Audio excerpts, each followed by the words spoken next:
और एक बड़ी खबर आपको बता दें, पुणे एक्सीडेंट केस में बड़ा पर्दाफाश हुआ है। पुणे क्राइम ब्रांच के सूत्रों के मुताबिक नाबालिग आरोपी के ब्लड का सैंपल उसकी मां शिवानी अग्रवाल के साथ बदला गया। इतना ही नहीं, आरोपी नाबालिग के दोस्तों का भी ब्लड सैंपल बदला गया, जिसमें एक का और उसके भाई, दूसरे आरोपी के दोस्त का उसके पिता के ब्लड से सैंपल बदला गया। इस पूरी साजिश के पीछे आरोपी नाबालिग की मां शिवानी अग्रवाल का नाम सामने आ रहा है। पुलिस शिवानी अग्रवाल की तलाश में जुटी हुई है।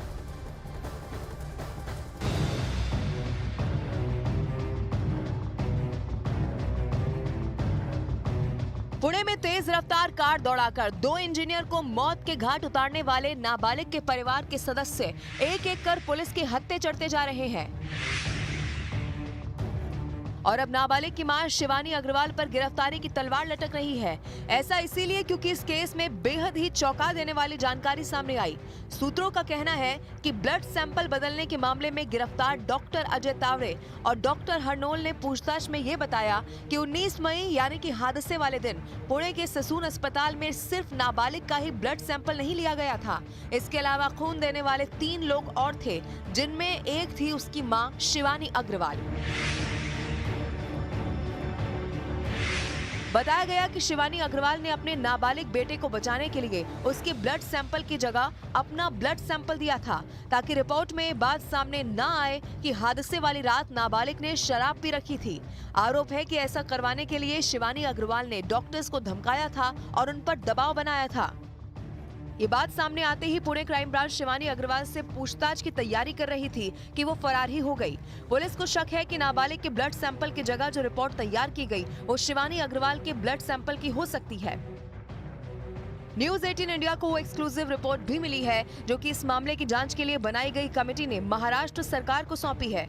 इस रिपोर्ट में ये माना गया है कि ब्लड सैंपल बदलने के मकसद से शिवानी अग्रवाल के अलावा 2 और लोगों के ब्लड सैंपल लिए गए थे। पुणे पुलिस के मुताबिक नाबालिग के अलावा 3 और लोगों के ब्लड सैंपल इसीलिए लिए गए ताकि नाबालिग के साथ साथ उसके उन 2 दोस्तों को भी बचाया जा सके, जो हादसे के वक्त उसकी कार में उसके साथ ही मौजूद थे।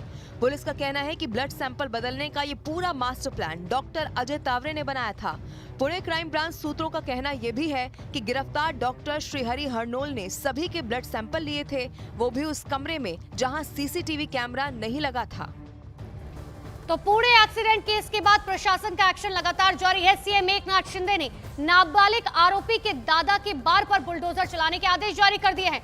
इससे पहले एक्साइज विभाग ने नियमों का उल्लंघन होने के आरोप में आरोपी के दादा सुरेंद्र अग्रवाल के बार का लाइसेंस रद्द कर दिया और उसे सील भी कर दिया। बताया ये भी गया कि पुणे के पास महाबलेश्वर में बना ये बार सरकारी जमीन पर बनाया गया। इसके साथ ही एक्साइज विभाग के रडार पर पुणे के 66 और बार आ चुके हैं, जहां पर कभी भी बड़ी कार्रवाई की जा सकती है।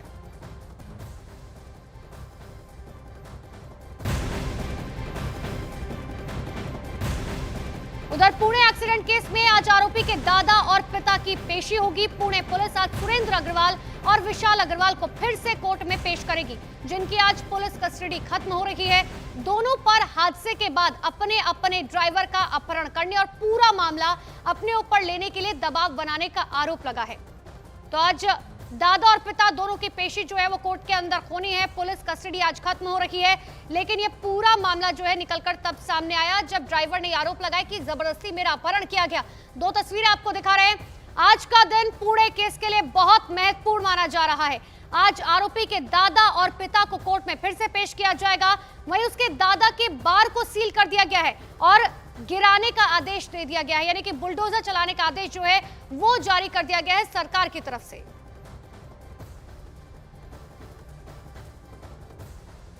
पुणे एक्सीडेंट केस के मीडिया में जोर शोर से उठने के बाद महाराष्ट्र में हिट एंड रन के पुराने मामले अब सामने आने लगे हैं। पुणे एक्सीडेंट मामले के सनसनी फैलने के बाद नागपुर और अमरावती में पुलिस जागी और वहां हुए हिट एंड रन केस के पुराने मामलों में एक्शन लिया गया। नागपुर में 7 मई को एक कार ड्राइवर 2 लोगों को कुचलकर फरार हो गया, मगर तब पुलिस ने कोई कदम नहीं उठाया।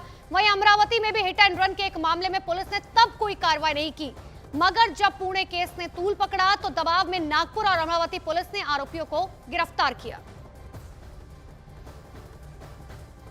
अमरावती में हिट एंड रन का मामला 3 मई को हुआ, नागपुर में 7 मई को हुआ। दोनों जगह हादसे के सीसीटीवी वीडियो सामने आए थे, लेकिन पुलिस हाथ पर हाथ रखकर बैठी रही, कोई एक्शन नहीं लिया गया।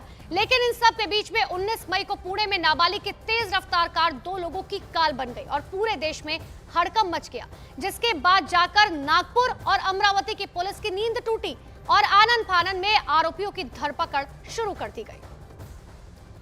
तो देखिए ना, 2 तस्वीरें भी आपको दिखा रहे हैं। नागपुर में तो कार ने सड़क के किनारे चल रही महिलाओं को रौंदा, जो एक तरफ तस्वीर में है। पूरी सड़क खाली थी, लेकिन कार के निशाने पर वो 2 महिलाएं आई। हैरानी की बात तो ये भी है कि पुलिस ने उस कार के ड्राइवर को नोटिस देकर छोड़ दिया, लेकिन बताया गया कि जब पूरे एक्सीडेंट केस की चर्चा हर जगह होने लगी, तब जाकर नागपुर पुलिस ने अपना चेहरा बचाने के लिए अभी एक दिन पहले आरोपी को गिरफ्तार किया। और अब आप दूसरी तस्वीर पर नजर डालिए।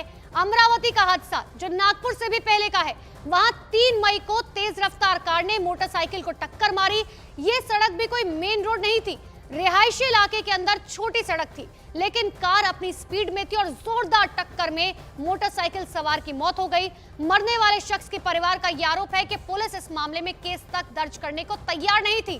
पुलिस के काफी चक्कर लगाने के बाद एफआईआर दर्ज हुई, लेकिन गिरफ्तारी नहीं हुई। और अब यह भी बताया गया कि पुणे के केस के डर से पुलिस एक्शन लेने पर मजबूर हो चुकी है।